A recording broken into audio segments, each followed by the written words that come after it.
Prologue. The night she was born, the moon bled. It was not a true blood moon, not one foretold by the seers. It was a sliver of bone-white crescent, veiled by a high, weeping mist that stained it a sickly, ominous red. Below, in the heart of the Silverwood pack, Alpha Ronan felt the wrongness of it in his bones. The air, which should have thrummed with the joyous anticipation of his daughter's birth, was instead heavy and still, thick with the scent of damp earth and coming rain. Inside their den, Lyra, his mate, cried out, her cry a mix of pain and effort. The pack's healer murmured reassurances, but Ronan's gaze was fixed on the tree line. His wolf paced the cage of his ribs, hackles raised, a low growl, a constant vibration in his chest. Then came the scream.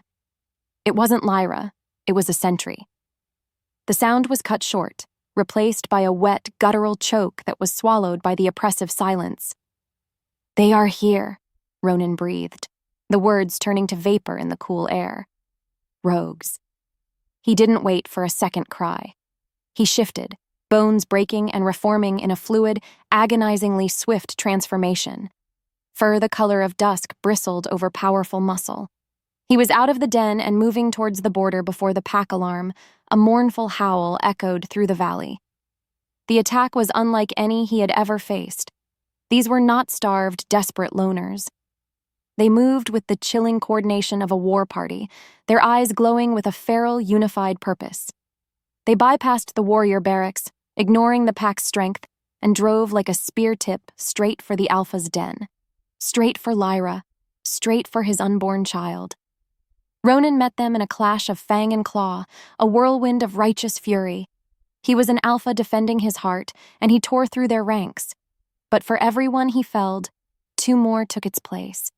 He saw their leader then, a massive brute with fur as black as pitch and scars that mapped a life of butchery across his muzzle. The black rogue ignored Ronan, his gaze locked on the den behind him. The child. The rogue's voice was a rasping snarl that was somehow clear in the chaos. Born under the bleeding moon, born to break a curse. A cold dread, sharper than any claw, pierced Ronan's heart. This wasn't a raid for territory. It was an assassination. A hunt. "She is nothing to you," Ronan roared, positioning himself between the brute and his home. The rogue's lips peeled back in a hideous grin. "She is everything." He lunged. The fight was a blur of black and gray fur, of snapping jaws and spraying blood. Ronan fought with the strength of his lineage, but the black rogue was a monster of single-minded obsession. A fatal opening, a moment's distraction as he heard Lyra cry his name, was all it took. Jaws clamped around his throat. Searing pain, then a horrifying weakness. He fell to the damp earth, the world tilting. He saw the black wolf discard him, turning its attention back to the den. He saw a flash of silver, Lyra, his beautiful, brave mate, shifting halfway, her human-like hands reaching, her face a mask of terror as she tried to crawl to him, to shield the entrance. The brute swiped a clawed paw, a casual, cruel motion that sent her crumpling to the ground. Ronan's wolf howled in silent, soul-shattering agony. His lifeblood soaked the ground, mingling with the falling rain. His last sight was of his pack warriors finally crashing through the trees, driving the invaders back. His last sound was not the din of battle, but the thin, piercing wail of a newborn baby, crying its first breath into a world of blood and shadow. Hours later, after the last of the rogues had been slain or scattered, the old healer knelt in the mud. The Alpha was gone. The Luna was breathing, but her spine was shattered, her wolfish spirit broken in a way no medicine could mend. And in a hastily cleaned blanket lay the child. A girl. She was quiet, her eyes wide and dark, taking in the world with an unnerving stillness. The healer ran a trembling, blood-stained thumb over the infant's forehead, then her shoulder, searching. She felt nothing. No spark of a nascent wolf. No faint, shimmering mark from the moon goddess, the birthright of every true-born child. Only silence. The healer looked up at the weeping red moon, then down at the orphaned infant who had cost them everything. Marked by silence, she whispered, her voice trembling with a terrible, uncertain awe. What has been born here tonight? Chapter 1. The Archivist of the Fringes. The silence in her soul had a scent. It smelled of dust motes dancing in slivers of sunlight, of brittle parchment, and of the slow, inevitable decay of forgotten things. Isla ran a gentle finger over the cracked spine of a history book, its leather cover as dry and fragile as her own hope. This archive, this tomb of words, was her world. It was her sanctuary because no one else wanted it. No one else cared about the old laws, the faded maps, or the lineage of alphas long turned to dust, and because no one came here, she could be herself. Nothing. A ghost who polished the bones of the past. The heavy oak door creaked open, a sound that always made the tiny hairs on her arms stand on end. It was Ilara, her lip curled in that familiar, pretty sneer that she probably thought looked like pity. She set a wooden tray on the edge of a cluttered table. On it was a hunk of bread, a wedge of hard cheese, and a bruised apple. The bare minimum. Always. Alpha Magnus thought you might be hungry, Ilara said, her voice dripping with false sweetness. She ran a manicured finger over a stack of scrolls, leaving a clean streak in the dust. Working so hard down here, all alone. Ayla simply nodded, keeping her eyes down. Don't engage. Don't speak. Don't be seen. It was a mantra she had lived by for 18 years. It was how she survived. Ilara sighed, a dramatic put-upon sound. Honestly, I don't know why you bother. It's not like any of this matters anymore. She gestured vaguely at the shelves. We have warriors to protect us, not dusty old words. Ayla's fingers tightened on the book. She knew, with a certainty that was a cold, hard stone in her gut, that Ilara was lying. Not about the food or the dust, but about why she was really here. She'd lost a bet with one of the other pack girls. The loser had to bring the broken girl her dinner. Ayla could feel the deceit rolling off her in oily waves, a sensation only she seemed to be cursed with. To see the rot behind the smile. She just wanted the other girl to leave, because the silence Ilara left behind was so much more peaceful than the noise she brought with her. Finally, after another moment of pointless preening, Ilara left. The heavy door thudded shut, and the silence rushed back in. Ayla let out a breath she didn't realize she'd been holding. She picked up the bread, its texture stale against her fingers. She remembered a different time, a story her mother used to whisper on nights when her pain was bad. A story of when the Alpha's table was laden with roasted boar and the whole pack ate together, laughing. Her mother's voice would be soft, full of a longing that felt like its own wound. That was before everything. Before Ayla. A commotion from the main hall upstairs broke through her thoughts. Voices, louder than usual, urgent. She crept to the door, pressing her ear against the thick wood. Alpha Magnus was speaking. Unforeseen, but we will show him the respect he is due. Theo, the Alpha of the Black Moon Pack, will be here by moonrise. A gasp rippled through the assembled pack members.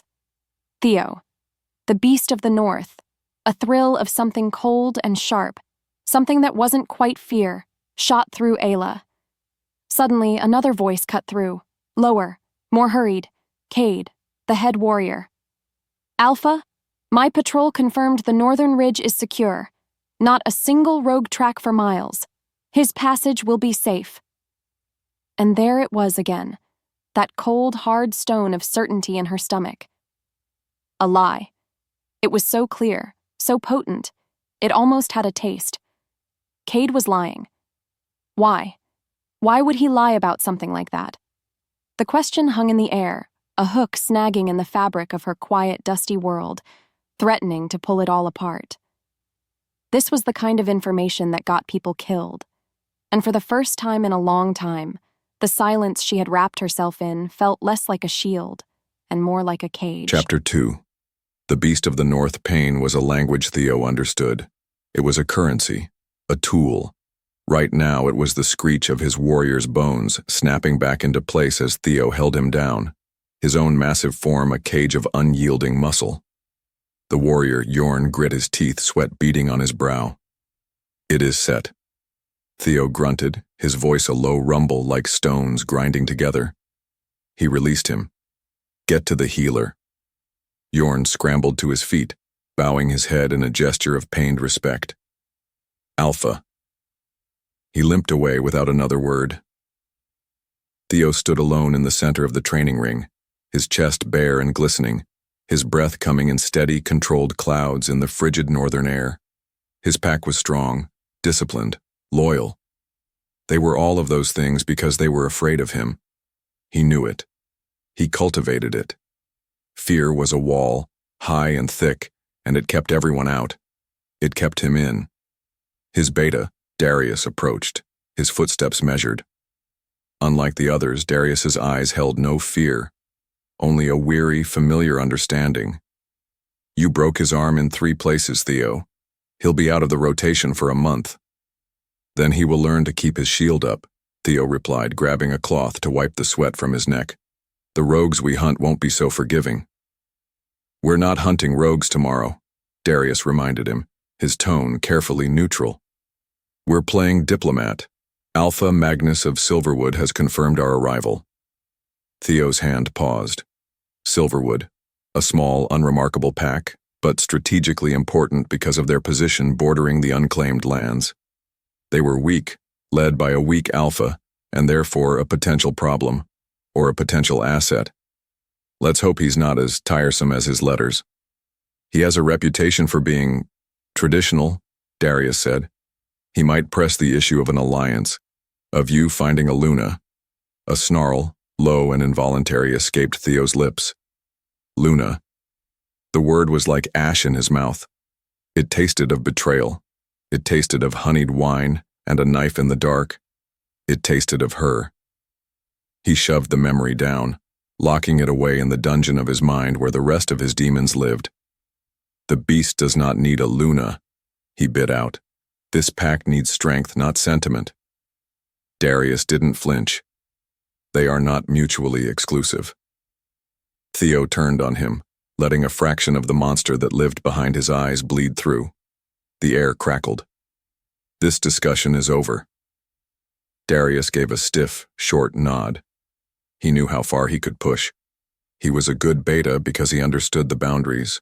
He understood the violence Theo was capable of, especially with the full moon only a few nights away. Can you ever truly lead your people, he wondered, if they only follow you because they fear the monster at their back? As Darius retreated, Theo's gaze drifted to the pale, daytime moon hanging like a ghost in the sky. He felt the familiar pull, the low, angry thrum in his blood.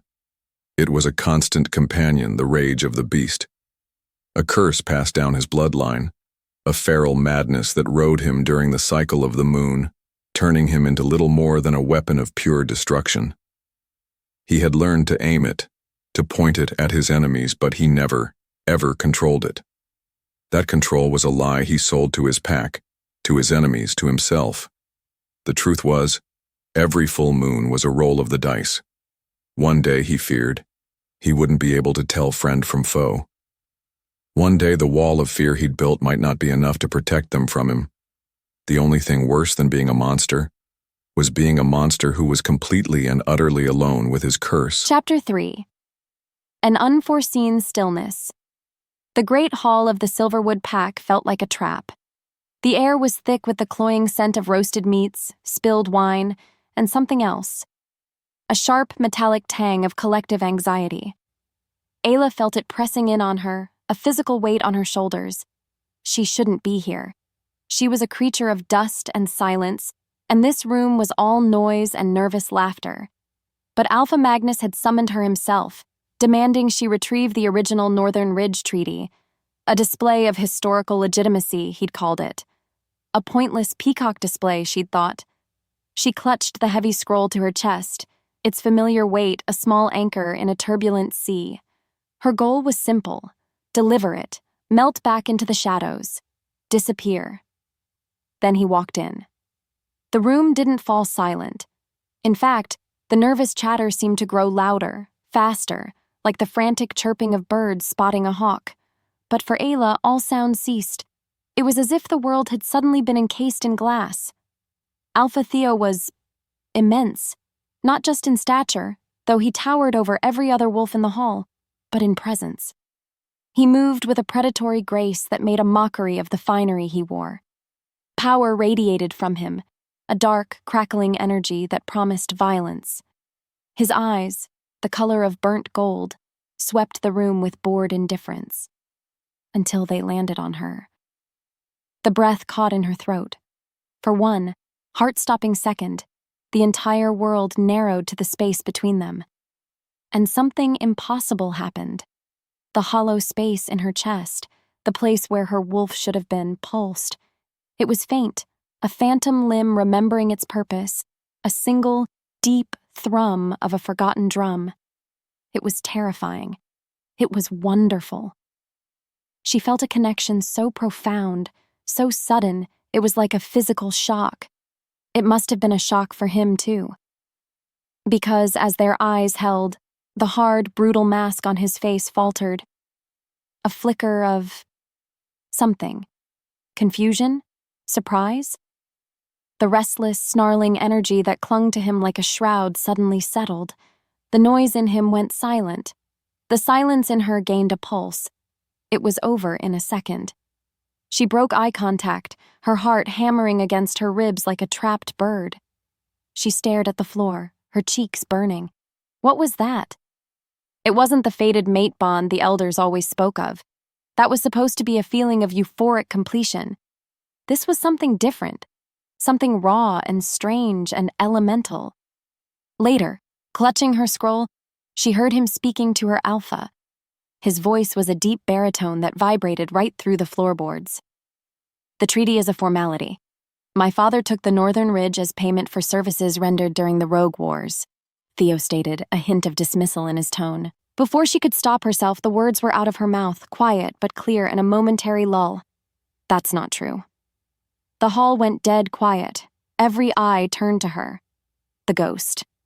The broken girl. Alpha Magnus looked like he was about to have an aneurysm. Theo turned his head slowly, his golden eyes pinning her in place. He wasn't angry. He was intrigued. A wolf that had been sleeping, suddenly alert. "Excuse me?" he rumbled. Ayla's training screamed at her to apologize, to retreat. But the phantom pulse in her chest beat again, a faint echo of courage. Because she knew the truth. Because it was her job to know. "The Northern Ridge was not a payment," she said, her voice gaining a sliver of strength. She unrolled the scroll slightly. "It was a trade. Your pack received the ridge in exchange for the southern hunting grounds and a promise of non-aggression for 50 years. The records are quite clear." A slow, dangerous smile touched Theo's lips. He wasn't looking at her like she was a broken thing. He was looking at her like she was the only interesting thing in the entire boring room. "Is that so?" And in that moment, Ayla knew her simple plan had failed. She had delivered the scroll, but she had not disappeared. She had been seen. Chapter 4. Fire, Fangs, and the Calming Touch. The moment after she spoke the truth, the air in the hall remained thick with shock. Ayla felt 100 pairs of eyes on her, sharp and critical. She wanted nothing more than to dissolve into the floorboards, to let the shadows reclaim her. Following that tense exchange, Alpha Magnus, her alpha, had shot her a look of pure fury, a silent promise of punishment that made her stomach clench. He had ordered her to stay, to stand near the head table like some strange, dusty trophy he was reluctant to acknowledge. The feast resumed, but the taste of the food was ash in her mouth. Her only thought was of escape. But she was trapped. From across the hall, Theo's golden eyes found hers again and again. It wasn't a glare. It was a study. He watched her with an unnerving intensity, as if she were a puzzle he was determined to solve. The pulse in her chest, the phantom heartbeat of her wolf answered each glance with a faint, hopeful thrum. Then the first scream tore through the night. It wasn't a cry of celebration. It was jagged, full of terror. It was followed by the shattering of a window and the unmistakable musky scent of rogue wolves, a scent of filth and bloodlust that was a brutal violation in the clean air of the pack house. Pandemonium erupted, tables flipped, bodies shoved.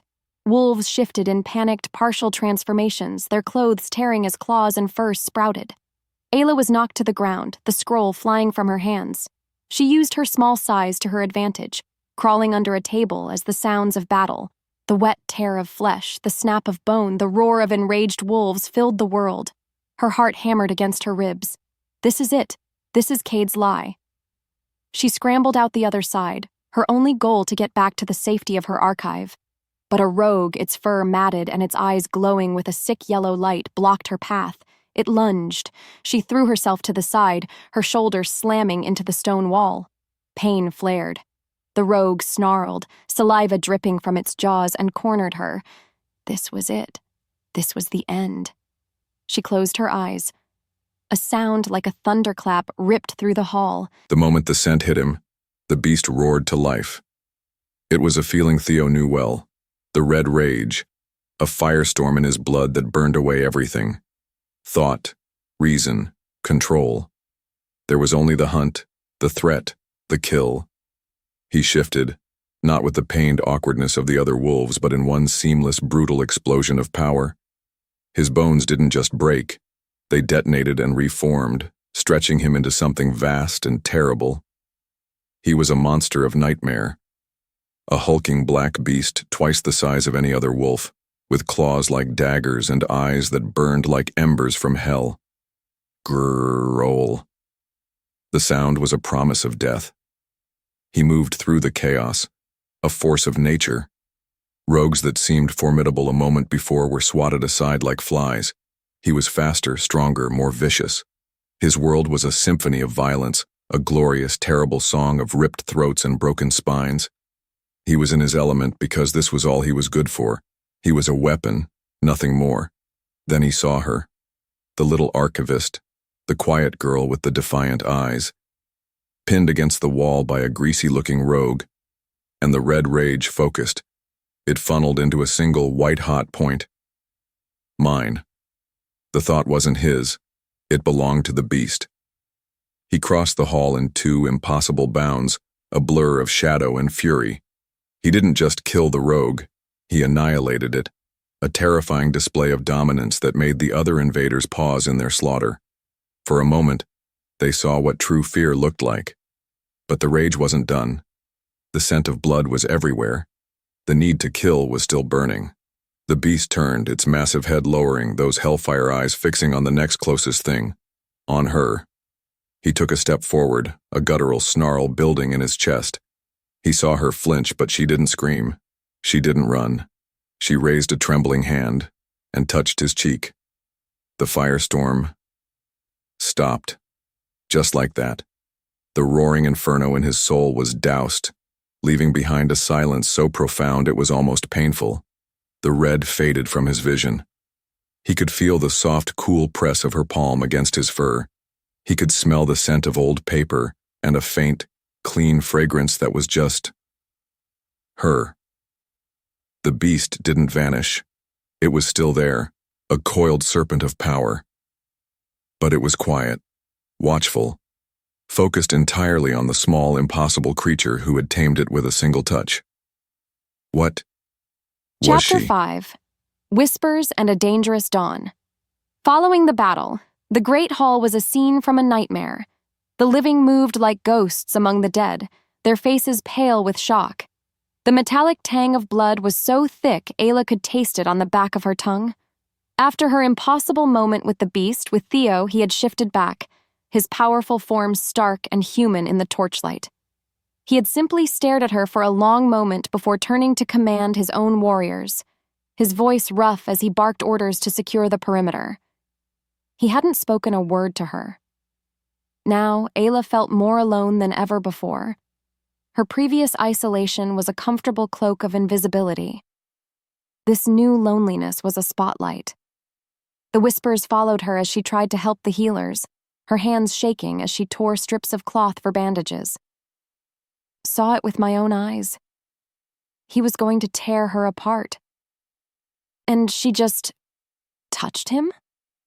She's not right. The broken girl. Maybe she's a witch. Cursed. They were no longer whispers of pity, but of fear, of suspicion. She had gone from being a harmless piece of broken furniture to something unknown and therefore dangerous. She could feel their eyes on her back, 100 pinpricks of distrust.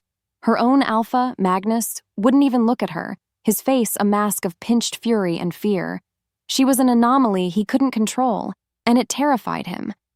Her simple life was over. She knew that with a crushing finality. It had been a lie anyway, but it had been hers. Was this what her mother felt? Trapped in a body that wouldn't obey, an object of pity and whispers for the rest of her days.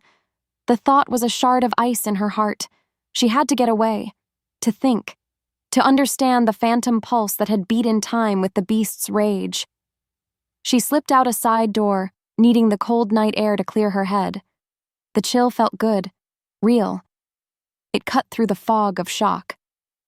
She stood in the shadows, watching the pack warriors move with grim purpose, her gaze scanning the darkness. The lie Cade told the Alpha about the patrols being safe. It wasn't just a lie. It was a betrayal that had cost lives. He had known this was coming. This was an open wound in their pack, and she felt as if she were the only one who could see the infection spreading beneath the skin. But who would ever listen to her, to the broken girl, the witch? The very question was a testament to her impossible situation, a situation that had grown infinitely more complicated because of one powerful, terrifying alpha. The silence was unnerving. After a battle, especially one where the beast had been unleashed, Theo's mind was usually a maelstrom, a chaotic echo chamber of rage, bloodlust, and regret. But not tonight. Tonight there was only a profound stillness, a quiet watchfulness that was entirely new. And at the center of that quiet was the image of a girl with wide, fearful eyes, and a hand that held impossible power. He stood on the battlements, Darius at his side, looking down at the flurry of activity below. He watched as his men efficiently coordinated with the Silverwood warriors, a testament to their superior training. But his focus wasn't on the cleanup, it was on her. He saw her slip out the side door, a small shadow detaching itself from the chaos. "She's the one," Darius murmured, his voice low. Theo didn't need to ask what he meant. "I know. What she did, Theo. I've never seen anything like it. The stories of the beast in your bloodline, they never mention a cure, or a tamer." "She is not a cure," Theo said, the words coming out harsher than he intended, because he could still feel the beast, coiled and waiting just beneath his skin. It wasn't gone. It was listening, waiting. For her, this was not a solution. It was a complication of the highest order. He thought back to the moment he'd entered the hall. He'd felt the usual simmering rage, the irritation at the weakness around him. But when his eyes met hers, it had all vanished, replaced by peace. He had dismissed it as a fluke. But now, after she had stopped the beast cold with a single touch, there was no dismissing it. This changes everything. And then the pieces began to click into place with cold, hard logic. The poorly defended pack, the convenient timing of his visit, the lie their head warrior, Cade, had told about the patrols, a lie so blatant Theo's own scouts had reported evidence of a rogue party hours ago. This wasn't a random attack. It was a targeted, well-informed assassination attempt. But was the target him, or was it her?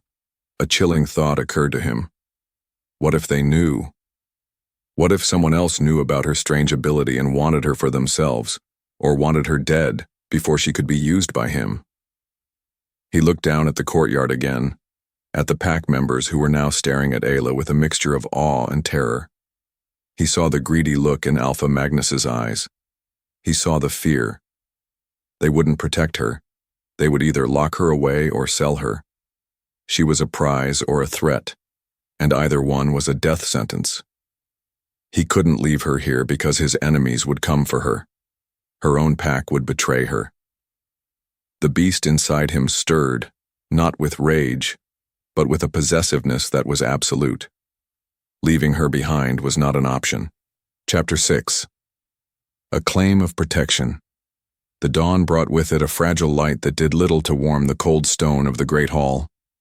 The dead had been carried away, but the scent of blood lingered, a stubborn ghost that clung to the tapestries. Theo stood before Alpha Magnus, his arms crossed over his massive chest. Darius was at his side, a silent, intimidating presence. Across from them, Magnus fidgeted, his gaze darting everywhere but at Theo. The pack's head warrior, Cade, stood beside his alpha, his expression a mask of defiance that didn't quite hide the fear in his eyes. Ayla was there too, standing near the hearth, trying to make herself small, trying and failing. Every eye in the room kept flicking towards her. "Your security is a joke," Theo began, his voice dangerously soft. It was always more terrifying when he was quiet. "My visit was announced. Your borders were vulnerable. Men and women died last night because of it." Magnus swallowed hard. It was a tragedy, an unforeseen... "It was foreseen," Theo cut him off, his golden eyes narrowing on Cade. "My scouts reported rogue tracks on the northern ridge yesterday afternoon. You, however, reported that the ridge was secure. Tell me, Cade, why would you lie to your alpha?" Cade paled. The tracks were old. I made a judgment." "A poor one," Theo purred, taking a slow step forward. The air crackled. "Or a treasonous one. An attack of this size requires planning. It requires inside knowledge. It requires a traitor who can ensure the gates are weak and the patrols are blind. It requires someone like you." Each word was a hammer blow, dismantling Cade's composure. This was how Theo waged war, not just with claws, but with words that could dissect a man's soul. Magnus looked back and forth between his warrior and the terrifying alpha who was systematically destroying his pack's leadership in front of his own people. He was a fish caught in a net, and he was suffocating. "This is a Silverwood matter, Alpha Theo. Your matter spilled my blood, and the blood of your own people." Theo's voice suddenly boomed, shaking the rafters. "You are weak, Magnus, and your weakness invited this. You cannot protect your people, and you certainly cannot protect her." He pointed a single definitive finger at Ayla. She flinched, her eyes wide. This was it. The moment she became a piece on the board, a pawn to be sacrificed. She could feel the weight of her fate being decided by men who saw her as nothing more than an object. Ayla's heart was a frantic drum against her ribs. She watched as Theo's gaze fell upon her, and she felt like a mouse being sized up by a hawk. She was property, a curiosity, a weapon. Her entire life she had been defined by what she lacked: a wolf, a mark, a place. Now, she was being defined by something she possessed, something she didn't even understand, and it was infinitely more terrifying. She saw the calculation in Alpha Magnus's eyes. He could use her. He could sell her. Her strange ability was a commodity, the first valuable thing she had ever possessed, and it was going to be her doom. This was the trap she had been born into, a trap of silence, a trap of blood, a trap of being other. Theo turned his back on Cade, his dismissal of the warrior absolute. He faced Magnus, his expression cold and final. "I am not asking for permission." He took another step, closing the space between them. He was a king addressing a peasant, his power an undeniable force in the room. "She is a person of interest to my pack now," Theo declared, his voice ringing with the unshakable authority of a true alpha. "Her ability makes her a target for my enemies. Leaving her in this den of weakness is a risk I will not take. For her own safety, she is now under my protection." He paused, letting the words sink in, letting the challenge hang in the air. "She comes with me." There was no room for argument. It was not a request. It was a decree, a claim. Ayla watched as her life was signed away. She was being taken from the only home she had ever known, a place of painful memories and quiet misery, and being thrust into the den of the beast himself. She should have been terrified. A part of her was. A very large part. But as Theo's golden eyes met hers one last time, the phantom pulse in her chest beat strong and steady. It wasn't a feeling of dread. It wasn't fear. It was impossibly the first time in her entire life that she had ever felt safe. And that was the most terrifying thing of all. Chapter 7. The Gilded Cage. The journey from Silverwood was a blur of silent tension. Following Theo's stunning declaration, no one dared speak to her. She was his now, a piece of his property. Now, arriving at his fortress, Ayla understood what true power looked like. This wasn't a pack den. It was a mountain carved into a weapon. The stone walls were black and severe, soaring into the sky like jagged teeth. Inside, the halls were vast, cold, and eerily quiet, echoing with the disciplined footsteps of warriors whose eyes were as hard as the granite around them. She was led to a suite of rooms that was larger than her entire archive. A fire roared in a stone hearth, a plush fur rug covered the floor, and a bed piled high with silk cushions sat in the center. It was a beautiful cage, a luxurious prison. She walked to the window, which was little more than an arrow slit looking out over a sheer drop. There was no escape. That was the point. Her new reality settled on her like a shroud. She was a curiosity here, a strange pet the Alpha had brought home. She could feel the stares of the pack members, cold, assessing, and utterly unwelcoming. Her old survival instinct, the one that screamed at her to be small, to be invisible, was useless here. She was the most visible person in the entire fortress because of her connection to him. A sharp rap on the door made her jump. A she-wolf stood there, tall and imposing, her black hair pulled back in a severe braid. Her scent was sharp, all steel and authority. This was a warrior. "I am Kaelin, captain of the guard," the she-wolf said, her voice clipped and devoid of warmth. Her eyes swept over Ayla, dismissing her in a single glance. "The Alpha has ordered me to ensure your needs are met." The subtext was clear. "The Alpha has ordered me to watch you." "I need nothing," Ayla whispered, her voice barely a sound. Kaelin's lips thinned. "You are a weakness in our walls, Archivist. Whatever trick you use to beguile him, know this. It will not work on the rest of us. We protect our Alpha. If you prove to be a threat—" She let the threat hang in the air, more potent for being unspoken. Ayla simply nodded, her heart a cold stone in her chest. She had traded a home where she was despised for a fortress where she was suspected. The cage may have been gilded, but she was just as trapped as she had ever been. Chapter 8. The ghost in the machine days bled into a week. Theo found himself wrestling with a frustration that had nothing to do with battle plans or border disputes. It was her, Ayla. He had brought her here for her protection, a strategic move to secure a valuable and dangerous asset. He told himself this over and over. It was a cold, logical decision, but the logic frayed at the edges every time he saw her. He watched her from a distance, a ghost haunting his cold fortress. She was quiet, unobtrusive, and she looked so breakable. The beast in him, the part of him that should have been roaring for a fight, was instead quiet and watchful. Always, it watched her. This internal quiet was a foreign land he didn't know how to navigate. For years his mind had been a battlefield, the beast's rage a constant war drum. Her presence had somehow brokered a truce, and the silence left him feeling exposed and raw. He found he couldn't focus. Minor problems in the pack's logistics, missing supplies, inaccurate inventories, were grating on his nerves because his attention was elsewhere. It was pulled to her, an invisible string he couldn't seem to cut.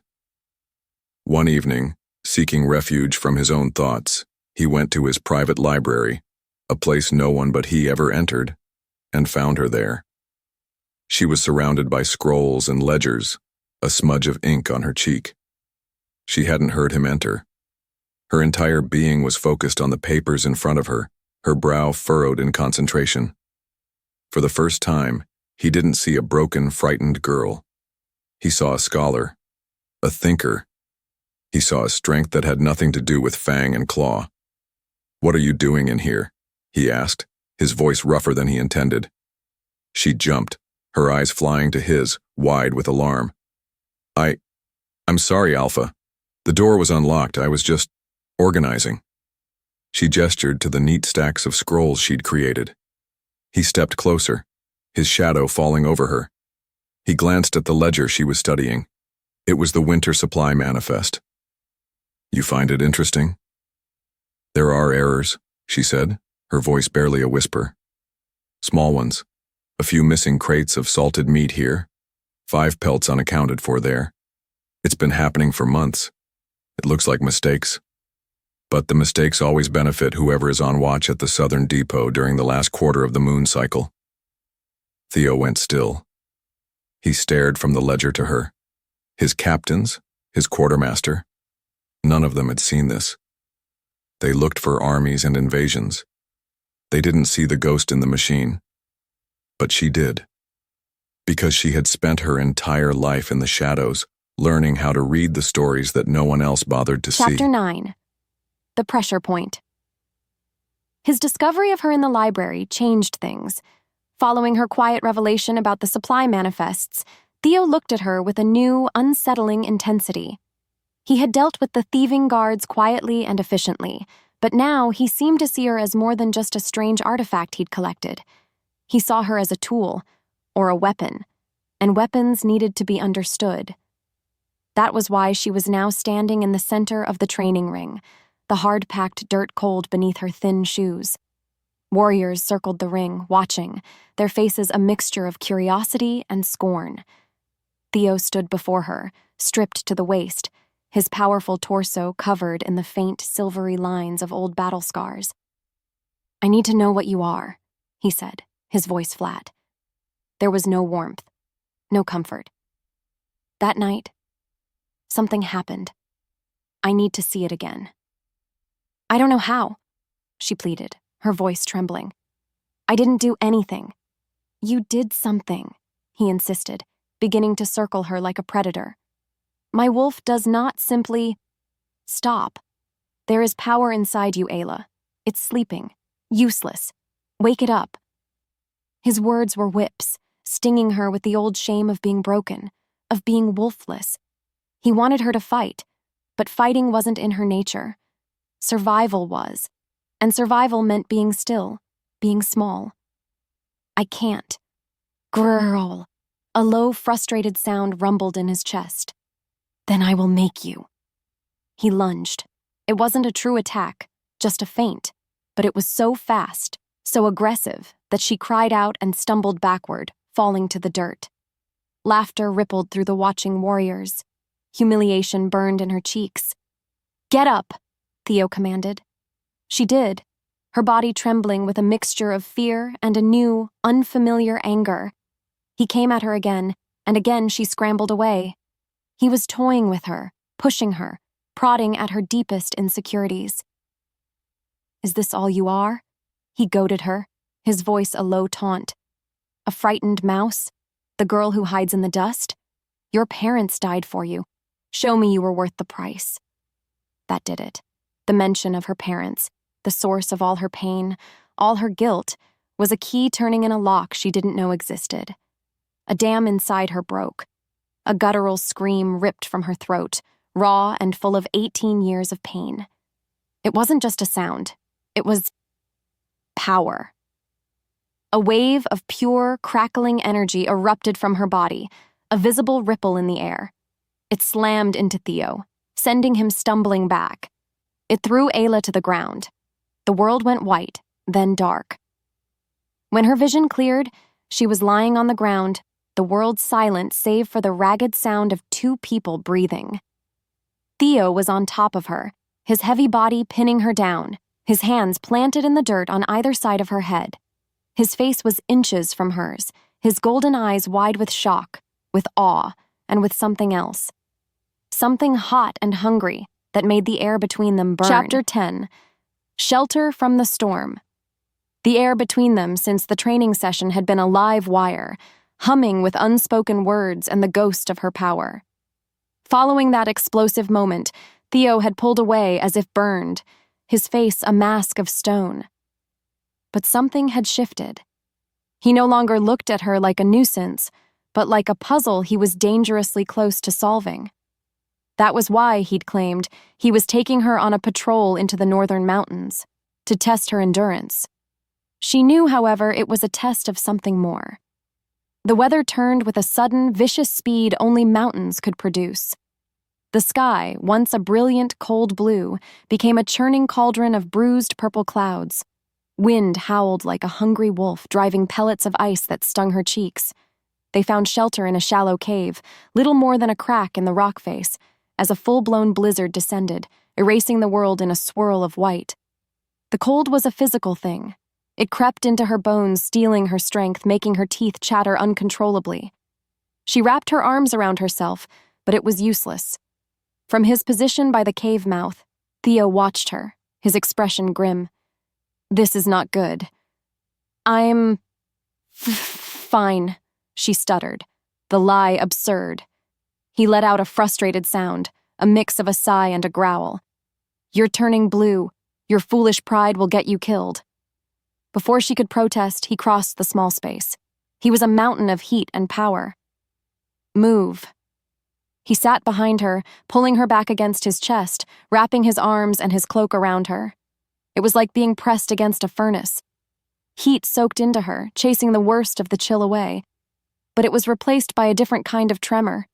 His body was solid rock behind her. His breath stirred the hair at her temple. She could feel the steady, powerful beat of his heart against her back. She could feel the tension thrumming through his muscles, a battle being fought in the taut lines of his body. The scent of him, pine, winter air, and something uniquely wild and male, filled her senses, making her dizzy. This was too close, too intimate. She felt the beast in him, a coiled, dangerous thing, and it was focused entirely on her. He had to be losing his mind. The plan was simple. Push her, see her limits, go home. Not this.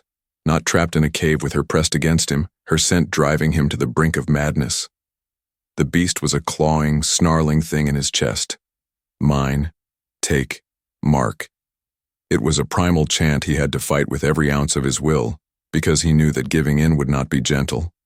He could feel every shiver that racked her small frame, and it stoked a fire of protectiveness in him so fierce it was painful. She was so fragile, yet she had faced down his rage, unleashed a power he'd never seen, and now sat in his arms without screaming. Who was this woman? This strange, quiet creature, who was both a balm and a torment to his soul. He could feel her pulse fluttering against his arm, a frantic, bird-like rhythm. Was it fear, or was it something else? He wanted to bury his face in her hair, to breathe her in, to claim her mouth with his. The urge was a physical thing, a hook in his gut. He had to get them out of here. He had to put distance between them before he did something he couldn't take back. "The storm is breaking," he said, his voice a low growl, rough with the strain of his control.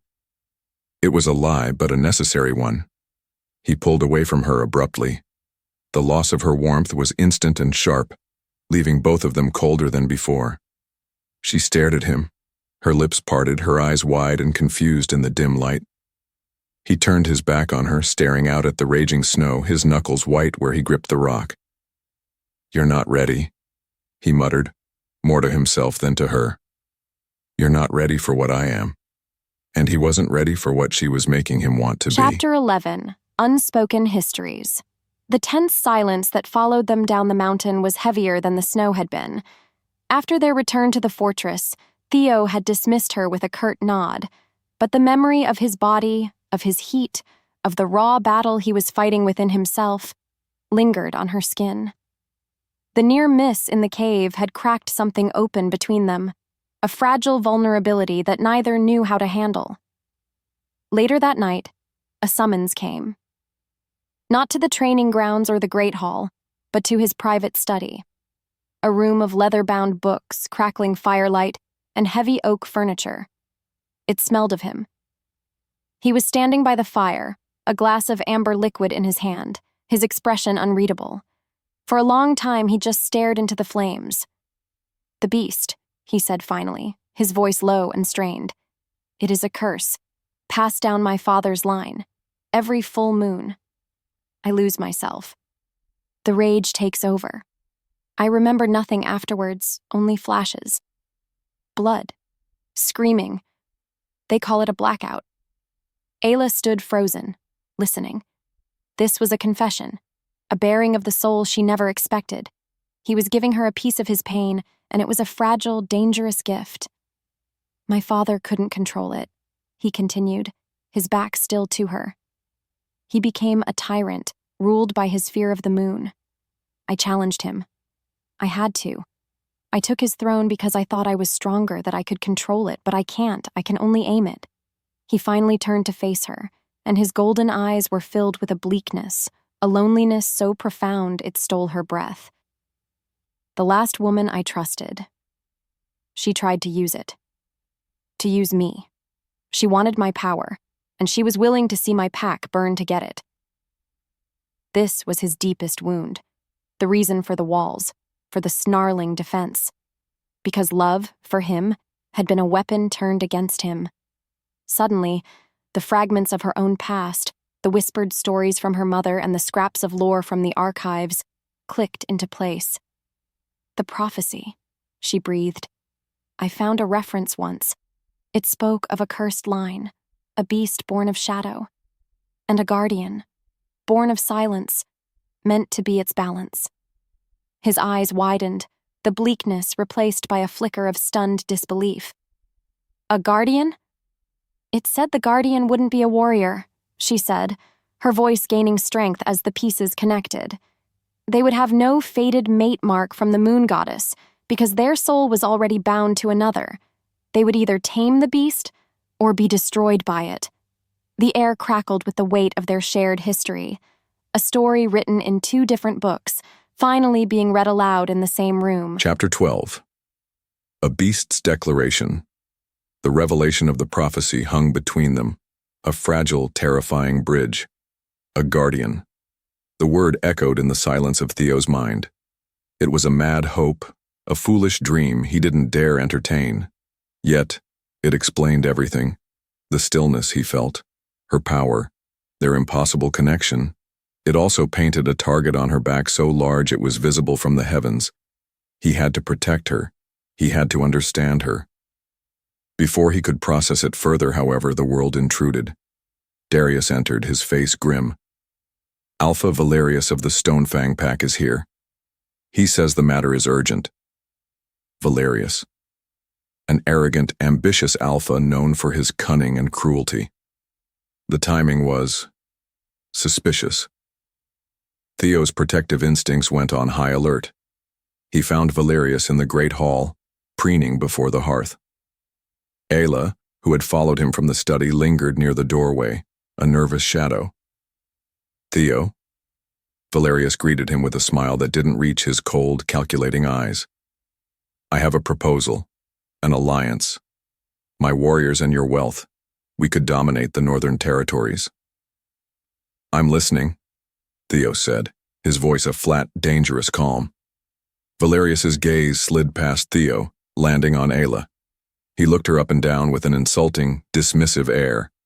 "I hear you acquired a new pet, a broken little thing who performs tricks." He smirked. "A pretty trinket. Let's make her part of the deal. A symbol of our new partnership. Give me the girl, and my pack is yours to command." Rage. Not the hot, mindless rage of the beast, but something colder, sharper. It was the fury of a king whose queen had just been insulted. Every instinct in him screamed to protect, to dominate, to destroy this lesser male who dared look at what was his. Before Ayla could even flinch, Theo moved. He didn't rush. He walked, each step a heavy, deliberate promise of violence. He stopped directly in front of Valerius, blocking his view of her completely. The temperature in the room dropped 10 degrees. She, Theo said, his voice a low, guttural growl that vibrated through the very stones, is not a trinket. She is not a pet, and she is not part of any deal. He leaned in, his golden eyes blazing with lethal possessive fire. She is mine. The declaration was absolute. It was a claim, a warning, and a promise. In the stunned silence of the hall, he had just drawn a line in the sand, not just for Valerius, but for the entire world to see. And in doing so, he had just started a war. Chapter 13. The Shifting Mark. In the wake of his declaration, the great hall was thick with a silence so profound it felt like a physical weight. Alpha Valerius, his face a mask of contorted fury, stared at Theo as if he'd been struck. The blatant, possessive claim had shattered all diplomatic pretenses. This was now a blood feud, plain and simple. After Valerius stormed out with his guards, a promise of war lingering in his wake, an uneasy tension settled over Theo's fortress. He had drawn a line, and now he had to wait for the enemy to cross it. He had never felt more like a king, or more like a target. He found Ayla near the hearth where he had left her. She was staring into the flames, her arms wrapped around herself. He could sense her turmoil, a chaotic mix of fear and something else. Something that felt dangerously like hope. "You are not a pawn in their games," he said, his voice low as he came to stand beside her. "What I said, it holds." She looked up at him, her large dark eyes searching his. Why? The question was a mere whisper, but it held the weight of a lifetime of worthlessness. Why me? Before he could answer, before he could try to explain the primal, protective instinct she ignited in him, a strange groaning sound came from above. A sound of stressed rope and straining metal. Years of battle-honed instincts screamed at him. Danger! He looked up. A massive iron chandelier, one that had hung in the hall for centuries, was shuddering, its chain fraying. It was directly above them. He grabbed Ayla's arm to pull her away, but she was already moving. With a strength he never knew she possessed, she shoved him hard. He stumbled back, thrown off balance by the unexpected force. And the chandelier fell. It didn't just fall, it crashed down with the force of a meteor, aimed directly at the spot where he had been standing. Ayla's shove had saved his life, but she hadn't been fast enough to save herself. The edge of the ornate ironwork caught her, a sickening crunch of metal and bone echoing through the hall. She cried out, a sharp, piercing sound of agony before crumpling to the floor in a heap. Ayla! Her name was a roar ripped from his soul. The beast surged, a tidal wave of fury at this craven attack. He rushed to her side. Blood. So much blood pooling on the stone floor. A piece of the iron, a decorative silver-laced scrollwork, was embedded in her side. Silver. Poison. His healing touch would be useless. He placed a hand on her wound, trying to force his life-giving energy into her. But the silver fought him, a cold, dead magic that ate away at her life force. Desperation clawed at him, raw and terrifying. No, he would not lose her. Not her. He did the only thing he could think of. He didn't just push his power, he pushed his essence, his soul. He poured the very core of the beast, the dark, cursed magic that defined him, into her wound to fight the silver's poison. He screamed as he felt something tear away from his very being, a spiritual ripping that left him hollowed out. On his own forearm, the chaotic, jagged lines of his beast mark, the symbol of his curse, glowed with an unbearable heat, then vanished. At the exact same moment, on Ayla's pale skin, right over her heart, a new mark burned itself into existence. The jagged, chaotic lines of his curse appeared on her flesh like a fresh brand, glowing with a dark, terrifying light. It wasn't a mark from the moon goddess, it was a mark he had given her. A mark that should not exist. A bond forged in desperation and blood that now tied their souls together in a way that defied all werewolf law. Chapter 14. Betrayal's bitter root pain was the first thing she knew. a deep, throbbing agony in her side that was terrifyingly familiar, like an old ghost come home to haunt her. But underneath the pain, there was something else. A hum. A low, powerful vibration that seemed to emanate from her own heart. It felt like him. It felt like the resonant thrum she'd felt in the Great Hall. But now it wasn't a phantom pulse. It was inside her, a permanent part of her. When Ayla opened her eyes, the first thing she saw was Theo's face. He was leaning over her, his expression a storm of emotions she couldn't decipher. Relief, fury, fear. They were in her room, the fire casting dancing shadows on the stone walls. "You're awake," he breathed, his voice rough. She looked down at herself. Her side was heavily bandaged, but it was the sight of her own skin, just above her heart, that made her gasp. There, stark against her pale flesh, was a jagged, chaotic mark, like black lightning frozen in place. It looked ancient, dangerous. It pulsed with a faint, dark energy that echoed the new hum in her soul. What is it?" she whispered, tracing the strange lines with a trembling finger. "It's my mark." Theo's voice was strained. "It left me and went to you." The impossibility of it hung between them. Such a thing was unheard of. It was a violation of the natural order. But as she looked at him, she realized she could feel him in a way she couldn't before. Not just his presence, but his emotions. His simmering rage was a low fire banked under his skin. His fierce, overwhelming protectiveness was a shield around her. Their souls were connected now, a tangled thread of light and shadow. While she had been recovering, Theo had been hunting. The accident, he told her, was no accident at all. The chain had been deliberately weakened, the metal of the chandelier laced with silver. It was an assassin's work. The saboteur, one of Valerius's men left behind, was captured, trying to flee. And under the pressure of Theo's cold, brutal interrogation, the warrior had broken. He confessed everything. Yes, Valerius had ordered the hit, but the one who had given him access, the one who had told him exactly when and where to strike, was a name Ayla knew all too well. Cade, her former head warrior. "But Cade was working for Valerius?" she asked, confused. Theo's jaw tightened, and the rage she could feel simmering under his skin intensified into a blaze. "No," he said, his voice deadly soft. "Cade wasn't working for Valerius.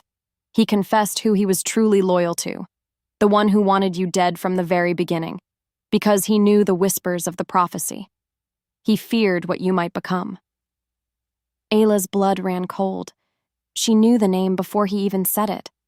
The alpha who had raised her, the man who had succeeded her father, the one who had always looked at her with pity and disgust. "Magnus," Theo finished, his voice like the scrape of steel on stone. "You're alpha. He sold you out." The betrayal was a physical blow, more painful than the wound in her side. It wasn't an enemy who had tried to kill her. It was her own pack, her own family, the place that was supposed to be her home. The story of her life had always been one of tragedy, but she never imagined the final chapter was meant to be written in the ink of such a bitter and personal betrayal. Chapter 15. The Guardian unveiled. The revelation of Magnus's treachery solidified everything. This was no longer a simple power struggle between alphas. It was a hunt, and Ayla was the prize. Magnus hadn't just feared her for what she could do to Theo. He feared her for what she was, a fear rooted in the prophecy she'd mentioned. The shifting of the mark was the final, impossible piece of a puzzle Theo was determined to solve. Because the safety of his pack, and the safety of the woman who now bore a piece of his soul depended on it. This new bond was a constant, living thing. He could feel her, a quiet, steady presence in the back of his mind. He could sense her confusion, her deep, aching sorrow over the betrayal, and it fueled his own cold rage. He had to find answers. He had to know what they were up against. "The old texts," he said to her, his voice resolute. "My father was obsessed with our bloodline, with the curse. He collected scrolls no one else was ever allowed to see. If there is an answer to what this mark means, it will be in there. He led her to a part of the library she had never seen, behind a false wall opened by a hidden mechanism. The air that billowed out was ancient, smelling of dust, sealed wax, and forgotten magic. This was the Forbidden Archive, the heart of his family's darkest secrets. Scrolls were piled high, bound in cracked leather and iron clasps. He watched as Ayla moved through the room, not with fear, but with a strange reverence. She ran her fingers over the scrolls, her brow furrowed. While he saw only old, brittle artifacts, she seemed to see something more. Her hand stopped on a simple unbound scroll, its casing made of dark, petrified wood. "This one," she whispered, a strange resonance in her voice. He brought it to a table, and they carefully unrolled it.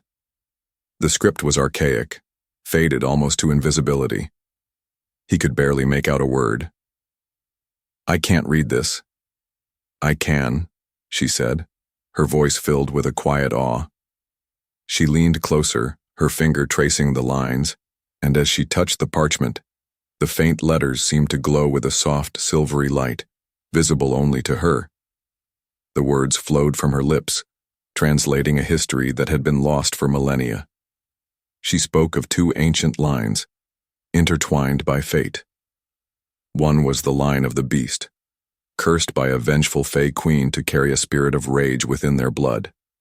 The other was the line of the guardian. These wolves, she read, were born without a mark from the moon goddess because their destiny was not tied to the pack, but to a single soul. They were born to be an anchor, a balance. Then her voice faltered. She stopped, her eyes wide with a new kind of fear. "What is it?" Theo pressed, sensing her distress through their bond. "It's a warning," she whispered, reading the final chilling lines. "The Guardian's power is empathic, tied to their own emotional state. They are the anchor. But an anchor can also drag a ship to the bottom. If the Guardian succumbs to their own rage, to their own despair, their power will not tame the beast." Her eyes met his, dark with the terrible weight of this new knowledge. "It will amplify it, creating a storm of destruction that can unmake the world." The truth was finally revealed, stark and terrifying. She wasn't broken.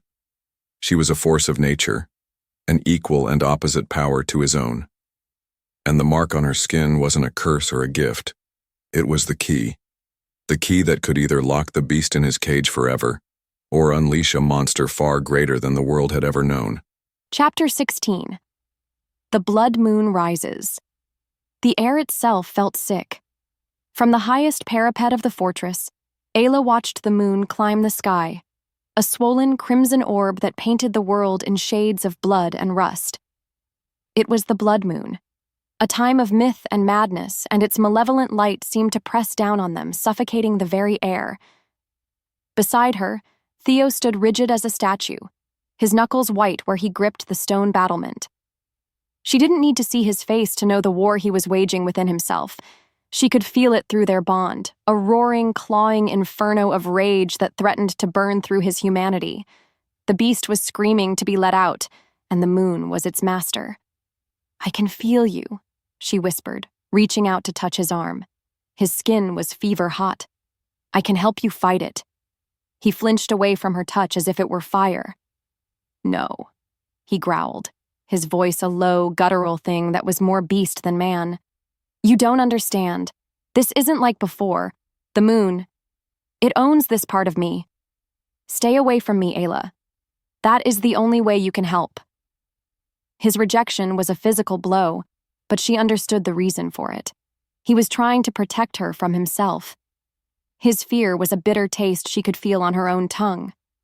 The entire fortress was on high alert, warriors lining the walls, their faces grim and determined under the ghastly red light. They were an army waiting for a siege. They expected a frontal assault from the combined forces of Magnus and Valerius. But the enemy was smarter than that. Their attack began not with a war horn, but with a soft, whistling sound from the darkness below. A series of dark objects arced through the air, trailing plumes of smoke. They weren't boulders. They were canisters. They landed in the courtyards and along the battlements with a metallic clang. Then they burst.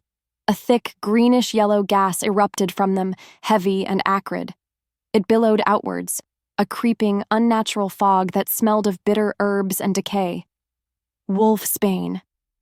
Ayla watched in horror as the warriors nearest the impact zones began to cough. Their roars of defiance turned into choking sputters. Strong, powerful werewolves who could shake off a sword wound doubled over, their eyes streaming, their bodies trembling as the poison gas filled their lungs. It didn't kill them, but it stole their strength, stole their breath, and, most importantly, it smothered the fire of their inner wolves. It turned them into mere mortals. Through the poison mist, an army appeared. They were wearing crude leather masks over their faces, their eyes gleaming with malice. At their head were two figures, Valerius, his armor glinting in the red moonlight, and her former alpha, Magnus, his face twisted in a triumphant sneer.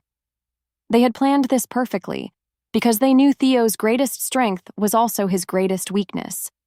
They hadn't come to fight an army of werewolves. They had come to fight an army of sick, choking men and a single isolated beast on the verge of madness. Chapter 17. The Shattered Anchor. The gas was fire in his lungs. Theo roared, a sound of fury and pain, as the wolfsbane invaded his senses. It was a vile poison that weakened his body even as the blood moon supercharged the beast's rage. A deadly combination. The monster inside him fought against the physical weakness, a chaotic storm of power and poison that threatened to tear him apart from the inside out.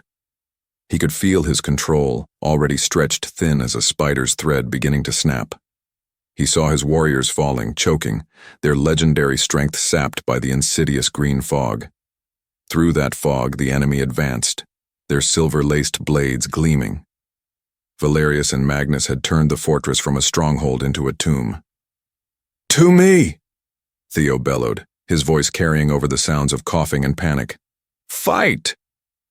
He launched himself from the wall, a black meteor of fury, and landed in the main courtyard amidst his faltering warriors. He would be their anchor. He would be their shield. He would kill until the poison or the enemy finally brought him down. He was a whirlwind of destruction, his claws and fangs tearing through the masked enemy soldiers. But for everyone he killed, 3 more seemed to take his place. They were coordinated, funneling him, separating him from the few warriors still able to stand. Then Valerius was there.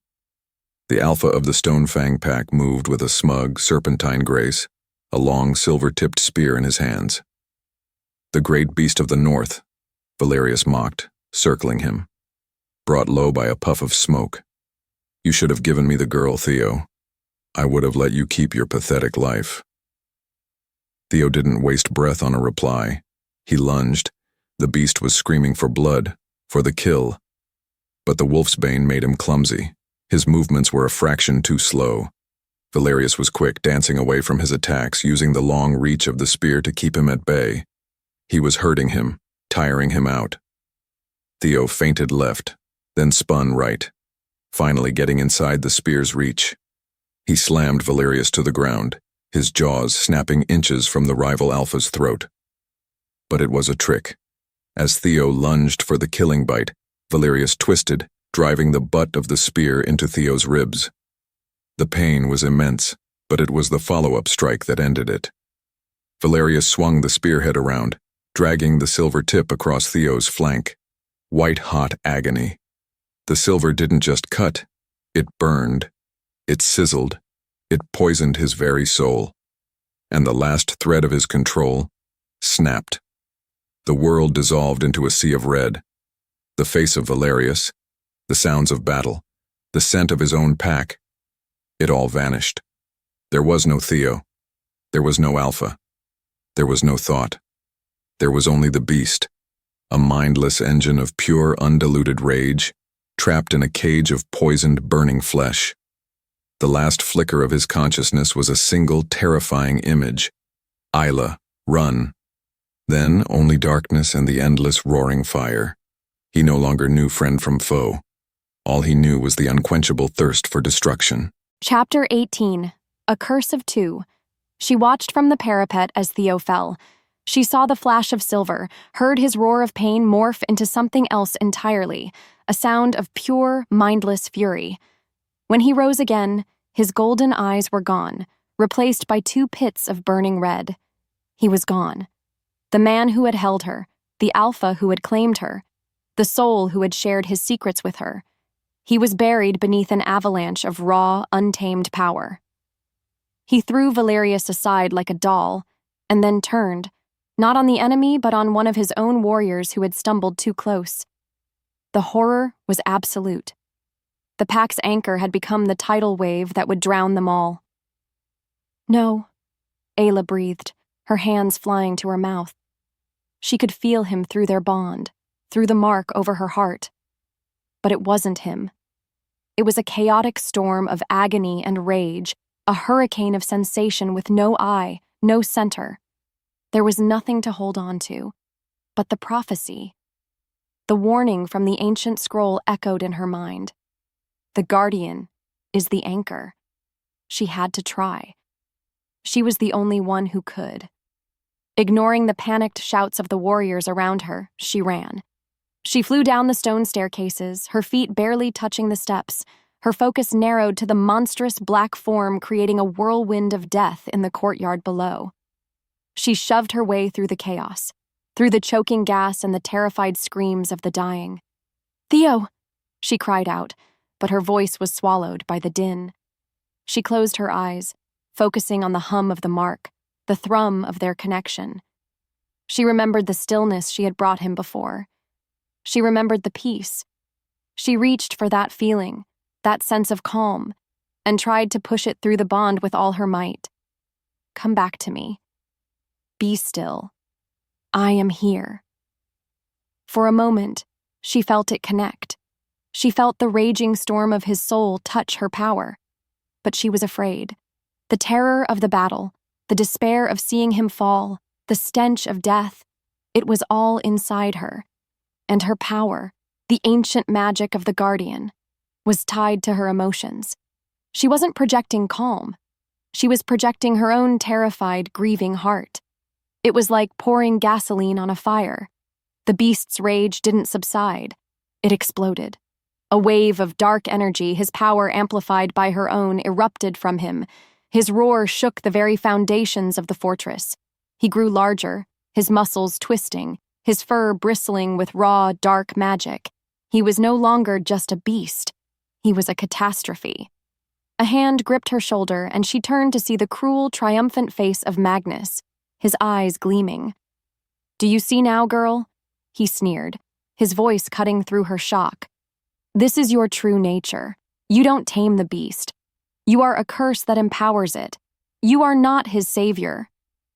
He leaned closer, his whisper a venomous hiss. "You are his damnation."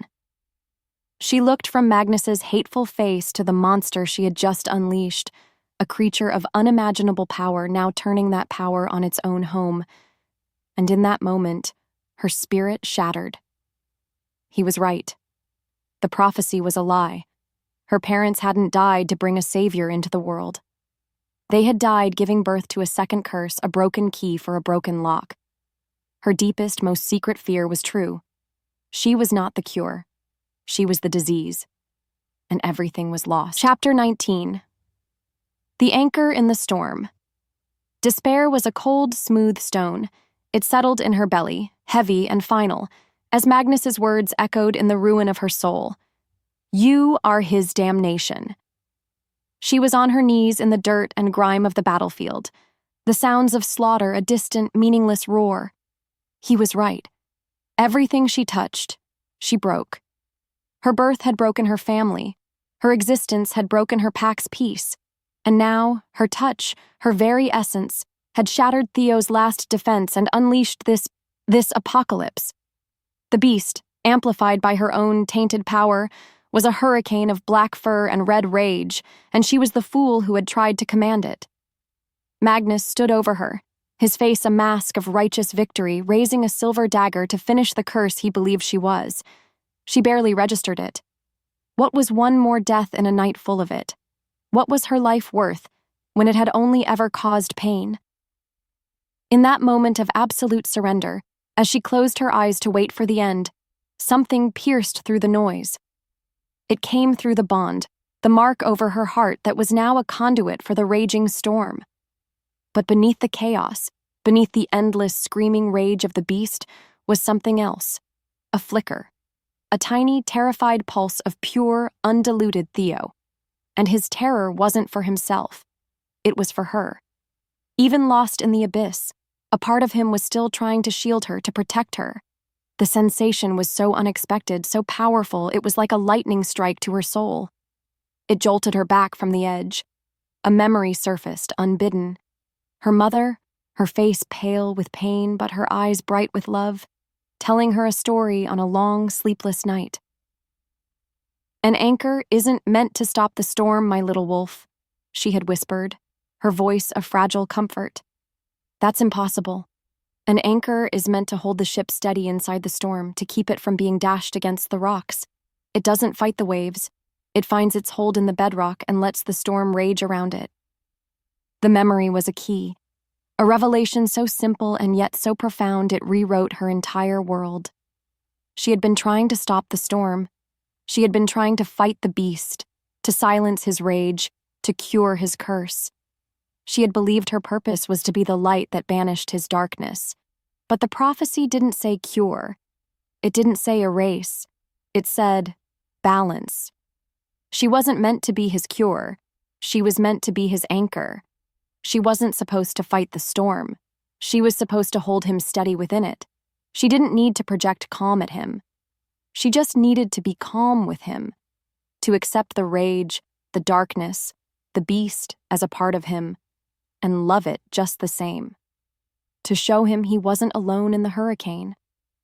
Magnus's arm began its descent, but Ayla was no longer the girl on her knees. She moved, a blur of motion, rolling aside as the silver blade plunged into the dirt where her heart had been a second before. She scrambled to her feet, her eyes no longer wide with despair, but blazing with a new, terrifying fire of her own. He had called her a curse, but he was wrong. She was a guardian, and it was time she started acting like one. Chapter 20. Two halves of a whole. The world was red. It was a symphony of screaming, a canvas of terror, a glorious, endless ocean of rage. There was no thought, no memory, only instinct. Destroy, rend, kill.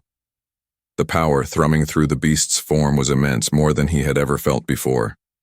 It was a gift from the screaming silence, the place where the little creature with the soft hands lived. Her fear was fuel. Her despair was strength. He was chaos given form. But even in the heart of the inferno there was a flicker, a tiny, persistent light in the unending darkness, a thread of connection he could not break. It was a pull, a call he didn't understand. It was the only thing that wasn't red. He ripped through a line of Valerius's soldiers, their silver weapons glancing harmlessly off the dark, magical energy that now coated his fur. He was invincible. He was eternal. He was... Something changed. The thread of connection which had been vibrating with terror suddenly went calm, not quiet, not empty, but calm. It was a deep, resonant calm, like the bottom of the deepest ocean. A stillness that didn't fight the storm, but simply existed within it. The beast paused, its massive head tilting, confused. The red rage still burned, but the new sensation was a strange counterpoint to the familiar fire. It was an Kaylin, anchor. Theo's captain, found her near the edge of the courtyard. Her face was grim, her sword dripping with blood. "Ayla, we have to fall back. There's no stopping him." "I know," Ayla said, her voice steady, calm in a way that made the hardened warrior stare at her. The despair was gone, burned away by the white-hot clarity of her purpose. She finally understood. For her entire life, she had been told she was broken because she was missing a piece. Her wolf. For his entire life, Theo had believed he was a monster because he had a piece that was too powerful, the beast. But they weren't broken or monstrous. They were simply incomplete. Two halves of a whole. "You have a plan?" Kaylin asked, her voice skeptical but with a sliver of desperate hope. "Some kind of magic?" "No," Ayla said, shaking her head. She looked past Kaylin, her gaze locking on the monstrous form of the beast, who had paused mid-rampage, sensing the shift in her. "The plan was the problem. I was trying to change him, to fix him. But you can't fix what isn't broken." Kaylin stared at her as if she were mad. "He is slaughtering us all. He is a monster." "He's alone," Ayla corrected her softly. "He's lost in the rage because he's always been alone in it. My fear was making it worse. I was screaming at the storm."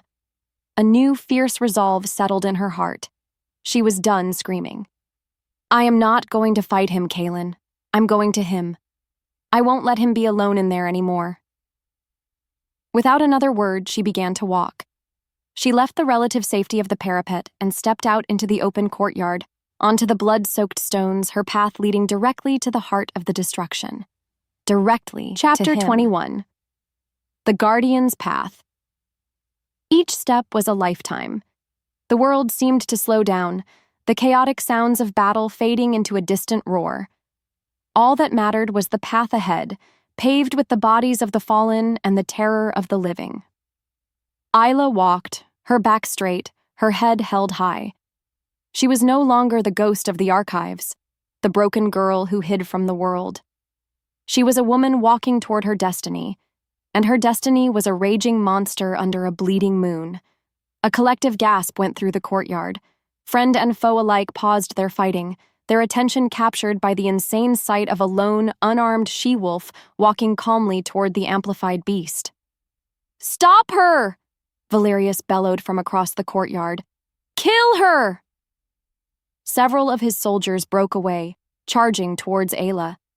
But before they could reach her, a wall of black-furred wolves intercepted them. Kaylin and Theo's remaining loyal warriors formed a living, breathing shield, cutting off the enemy, giving their strange, new leader a clear path. They didn't understand what she was doing, but her impossible certainty had given them a sliver of hope to cling to in the darkness. Ayla didn't even notice. Her world had narrowed to one being.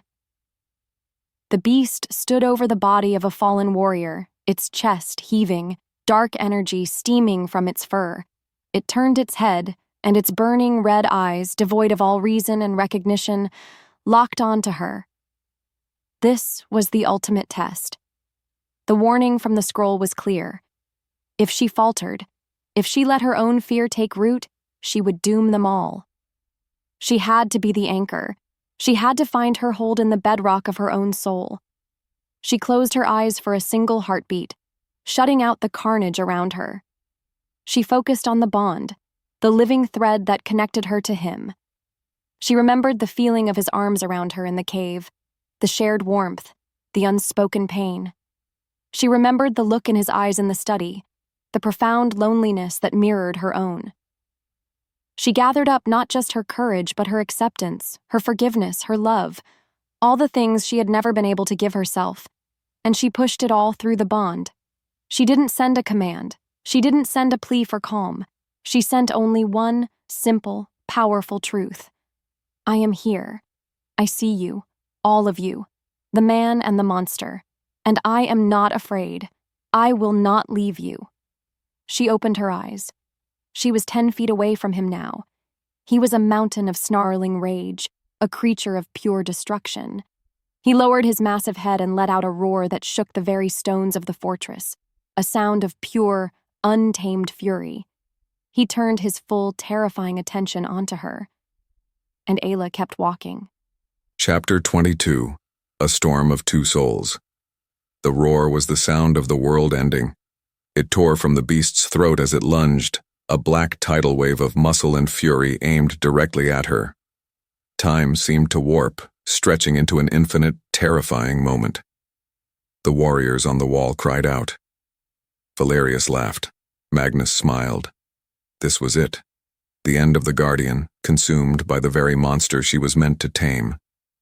But Ayla did not scream. She did not run. Continuing from her final step in the guardian's path, she stood her ground, a lone, unmoving stone in the face of a hurricane. She raised her hand. The gesture was not defensive. It was an invitation, an offering. As the beast's monstrous jaws, capable of snapping trees in half, descended upon her, she placed her palm flat against the center of its massive chest, directly over its raging heart. She did not flinch. She did not recoil. Through the bond, through the mark that was now a part of her, she poured everything she was into him. Not fear, not a command, not a desperate plea for him to stop. She sent him acceptance, a wave of pure, unconditional love so profound, it was its own form of magic. I am here. I see you. I accept you. You are not alone. The red rage was absolute. The beast knew only one thing: destroy the small, calm thing that was disrupting its glorious chaos. It lunged for the kill. But then, her hand. It wasn't a blow. It wasn't a cage. It was warmth.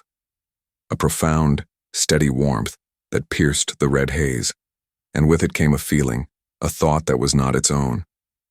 I accept you.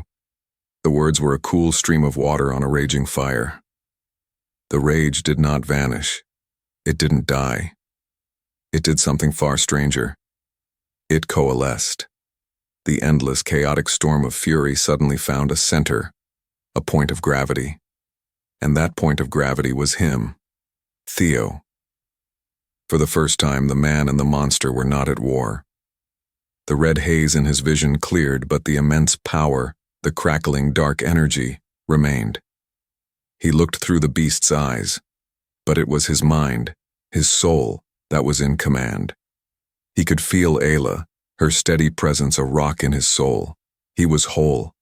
He was the storm, and she was his anchor, and together they were a force of nature. A gasp rippled through the battlefield.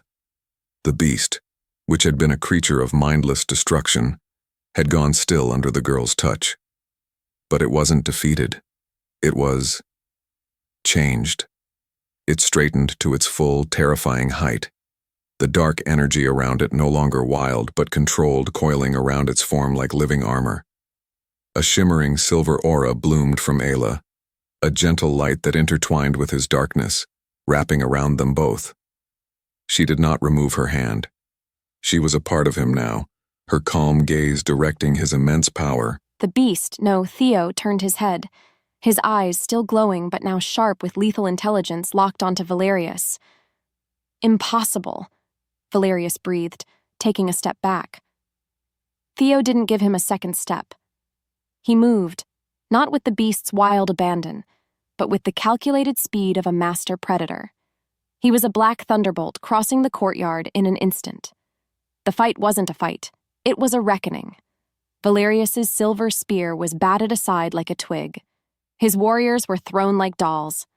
Magnus tried to run, but Ayla's voice, clear and cold and amplified by the power flowing between them, echoed in his mind. Nowhere to run, Magnus. The newly integrated being of Theo and Ayla moved as one. He was the body, a vessel of unimaginable physical power. She was the mind, a director of that power, her senses spread across the entire battlefield. They were a storm of two souls, a perfect synthesis of controlled rage and serene wisdom. The war they had been losing so desperately was over in less than a minute. They were not just victorious. They were absolute. Chapter 23. Ashes and Dawn.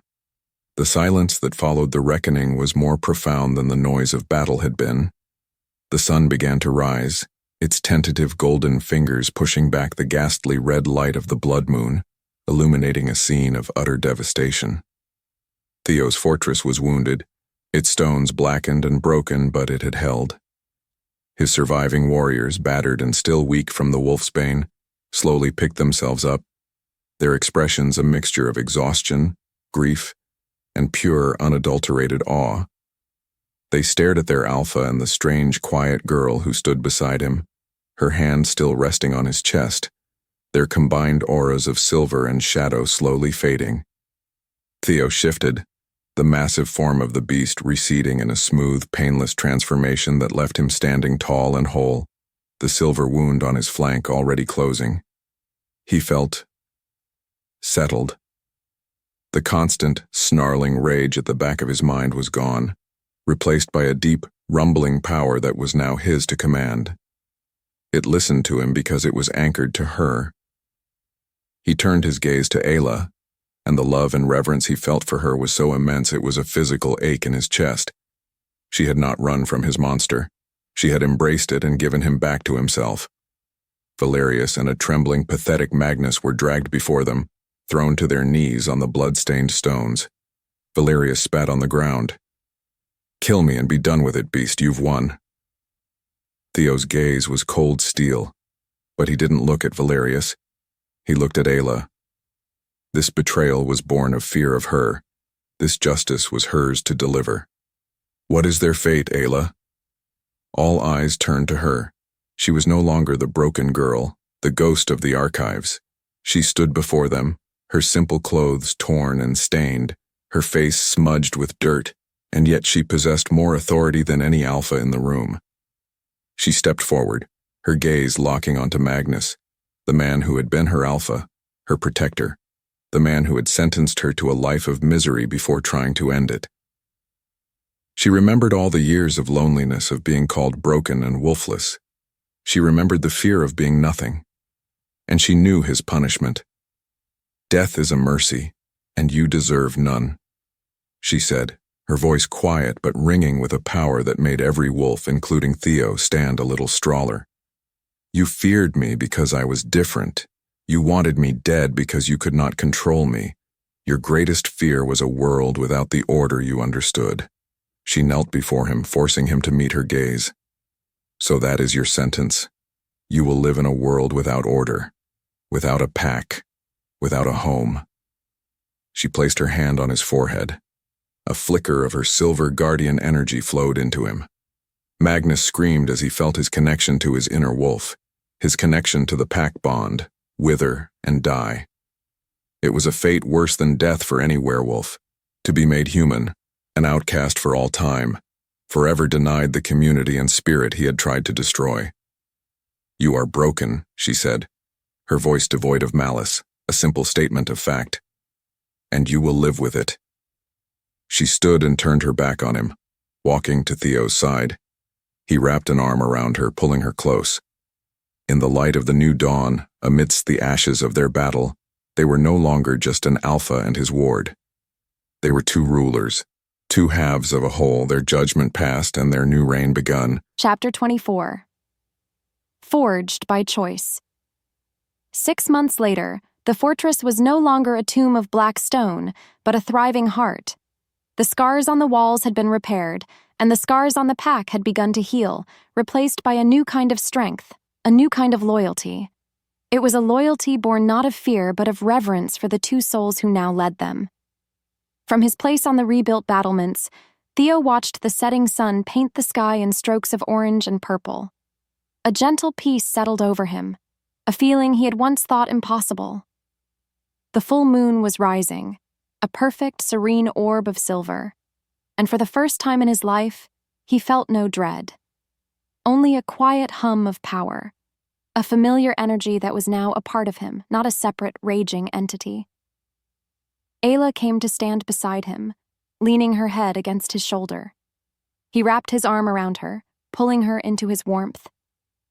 The bond between them was a constant, comforting presence, a silent conversation that never ended. He could feel her contentment, her peace, which mirrored his own. "The scouts report that Valerius's pack has collapsed," she said softly. "They scattered to the wind without his cruelty to bind them." "And Magnus?" Theo asked. "He was last seen begging for scraps in a human town to the south," Ayla replied, a hint of sadness in her voice.